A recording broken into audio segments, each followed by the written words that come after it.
छोही टप के एके मानवा करई छौ पकर दिल पक के माल बंगाली छौरी लागे छोही टप के मानवा करई छौ पकर दिल पक के एना किया छौरी ढोरिया देखाबै छी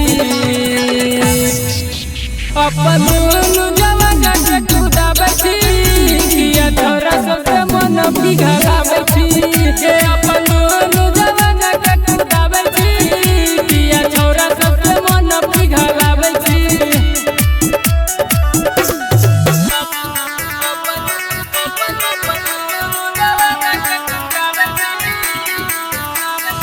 म्यूजिक बाय विनोद राज मोतिहारी। लहंगा उठा के छौरी एना नै तू नाच गे ई हवा के छौरा छियो हम बाबा नाच गे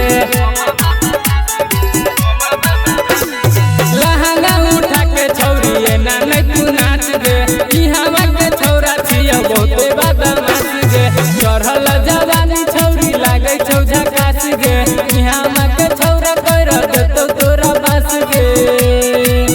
किया एना छौरी ढोरिया देखाबै छी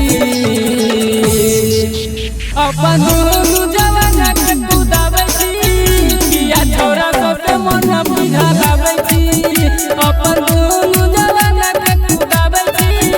किया छोरा सबके मन पिघलाबै छी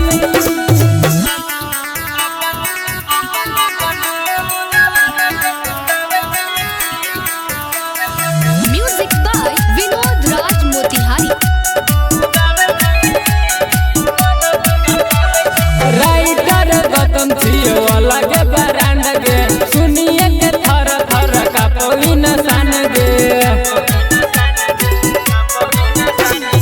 राइटर गौतम छियो अलग ब्रांड गे सुनिए के थर थर कापोई नसान गे अज तो हिरान से लिए नहीं पंगा हो जे तो छौरी के मार्केट में दंगा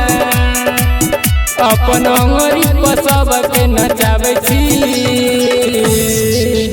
अपन दुनु जवाना के कुदाबै छी किया छोरा सबके मन पिघलाबै